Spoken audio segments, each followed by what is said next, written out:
शायद से संदीप जी इसी अहंकार को सेटिस्फाई करने के लिए, वास्तविकता से, हकीकत से दूर रखने के लिए जो 40 दिन का युद्ध भी चला ईरान के साथ, तब ऐसी भी खबरें आई कि ट्रंप को खुश करने के लिए बाकायदा जो अधिकारी हैं, जो वहां के नेता हैं, वो उन्हें रील्स दिखाया करते थे कि देखिए कैसे ईरान पर एक के बाद हमले किए जा रहे हैं, उसको नुकसान हो रहा है। सिर्फ वो एक वर्जन रखा जाता था। एक और बड़ी खबर, अली खामनेई की अंतिम यात्रा से यूएस इजराइल को ईरान को एक संदेश दिया गया है। ईरानी सांसद अली खेजियान ने क्या कहा है?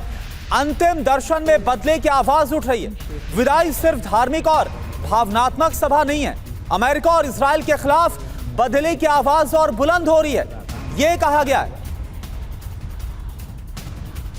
तो खामनेई के अंतिम दर्शन में जमा लोगों की भीड़ से अमेरिका और इजराइल भी परेशान है और ईरान इसको अपने दुश्मनों के खिलाफ आक्रोश बता रहा है।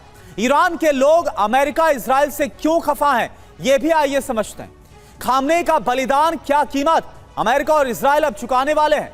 पहली वजह क्या? सुप्रीम लीडर खामनेई की हत्या कर दी गई। दूसरी वजह 3000 से ज्यादा लोगों की मौत हुई है अमेरिका और इजराइल के हमले के दौरान, 40 दिन के युद्ध के दौरान।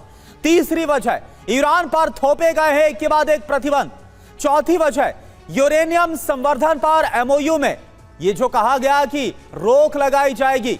पांचवी वजह मिसाइल प्रोग्राम पर भी अंकुश लगाए जाने की बात जो कही गई। और छठी वजह होर्मुज पर कब्जे की कोशिश लगातार अमेरिका करता हुआ नजर आ रहा है। सातवीं वजह एनर्जी सेक्टर का जो दमन किया गया है, जिस तरह से एक बड़ा ऊर्जा संकट ईरान के अंदर उठ खड़ा हुआ है, इसको लेकर भी आक्रोश बहुत ज्यादा है।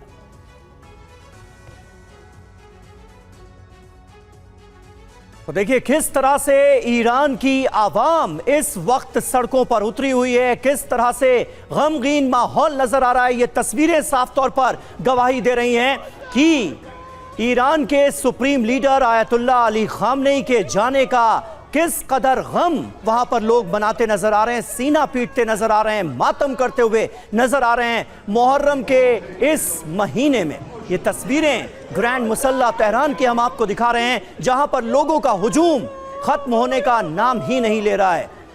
और एक और अहम खबर इस वक्त आ रही है, राष्ट्रपति ट्रंप की करीबी मानी जाती हैं लॉरा लूमर, काफी विवादित शख्सियत हैं, वो एक बड़ा दावा कर रही हैं।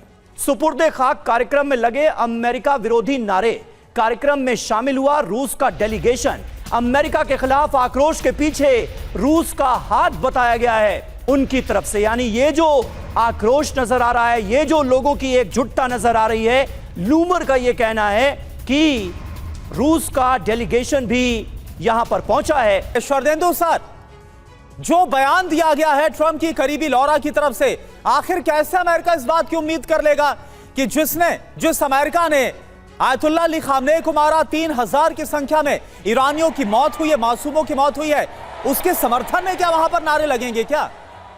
देखिए, मेरा मानना है जिस तरीके से अमेरिकन एडमिनिस्ट्रेशन के बयानात आते रहते हैं, वो एक नैरेटिव बिल्ड करते हैं। वो अपनी किसी भी कीमत पे हार मानने को तैयार नहीं है। ट्रंप का काम करने का तरीका है कि अपनी लाइन को अगर बड़ा करना है तो दूसरे की लाइन छोटा कर दो, और वो अपनी लाइन को इंक्रीज करने के लिए कोई ऐसा कॉन्क्रीट कदम नहीं उठाते। तो हर बार ईरान को डिस्क्रेडिट करना चाहते हैं। अब तो वो ये भी बोलते हैं ये घड़ियाली आंसू है, इसमें रूस का हाथ है, जिस तरीके के प्रदर्शन हो रहे हैं और एंटी अमेरिकन सेंटिमेंट वहाँ जगह है। लेकिन जब आप हेड ऑफ स्टेट को मार देंगे, पहले दिन ही असैसिनेट कर देंगे और दूसरे बार उनके तमाम लीडरशिप को खत्म कर देंगे और लगातार बमबारी करेंगे, तो वहां का जनमानस आपकी बड़ाई नहीं करेगा, बल्कि देखिए ईरान को एकजुट कर दिया है। और यही ईरान था 1979 के पहले आपके पिछलग्गू बना हुआ था।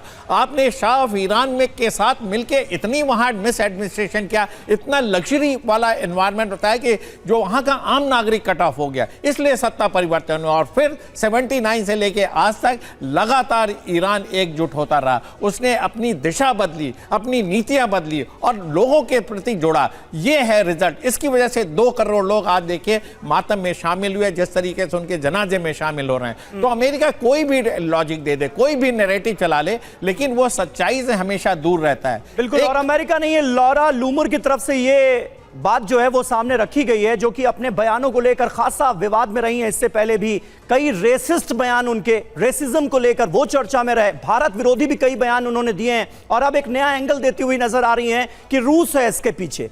इस आक्रोश के पीछे क्या कोई देश हो सकता है या किसी के होने की जरूरत है? क्योंकि यहां पर तो ईरान के लोग, ईरान की आवाम अपने नेता के जाने के बाद गम मनाती हुई नजर आ रही है। खामनेई की अंतिम यात्रा में हूती डेलीगेशन भी पहुंचा है। हूती समर्थकों को भी झंडों के साथ देखा गया है, यह जानकारी मिल रही है। तो यमन में जो हूती विद्रोही हैं उनका भी एक डेलीगेशन पहुंचा है अंतिम यात्रा में शामिल होने के लिए।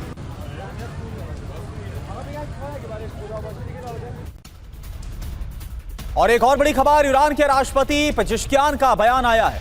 अली खामनेई की अंतिम यात्रा में कहा है, दुनिया इजराइल को रोकने में नाकाम। इजराइल ने कई देशों पर हमले किए, हम इस्लामिक एकता को मजबूत करेंगे, यह कहा गया है मसूद पेजेश्कियान की तरफ से। तो तेहरान में अंतिम विलाप, इजराइल से संपूर्ण हिसाब होगा क्या? ईरानी राष्ट्रपति मसूद पेजेश्कियान ने क्या कहा? इजराइल को रोकने में पूरी तरह से दुनिया नाकाम है, टारगेट किलिंग और अस्थिरता फैलाता है इजराइल। नेतन्याहू के अपराध पर अंतर्राष्ट्रीय संस्थाएं चुप्पी साधे हुए हैं। और ईरान की नई लीडरशिप इजराइल को रोकेगी, यह कहा गया है। इस्लामिक एकता को बनाए रखना हमारी जिम्मेदारी है, मुस्लिम देशों को इजराइल के खिलाफ एकजुट करेंगे। संदेश समझिए, खुद को मुस्लिम देशों का नेता बताने की रणनीति पर अब ईरान काम करता नजर आ रहा है। इजराइल के खिलाफ मुस्लिम वर्ल्ड को साथ लाने की कोशिश हो रही है। और देखिए, इस बीच एक और बड़ी खबर, तुर्की के राष्ट्रपति एर्दोआन की नेतन्याहू को चेतावनी, ईरान अमेरिका समझौते को तोड़ने की कोशिश बिल्कुल ना करे इजराइल, युद्ध का आदी हो चुका है इजराइल। एर्दोआन की तरफ से कहा गया, बड़ा आरोप लगाया गया कि युद्ध का आदी हो चुका है इजराइल। बयानबाजी, उकसावे वाली हरकतों से बचना चाहिए इजराइल को।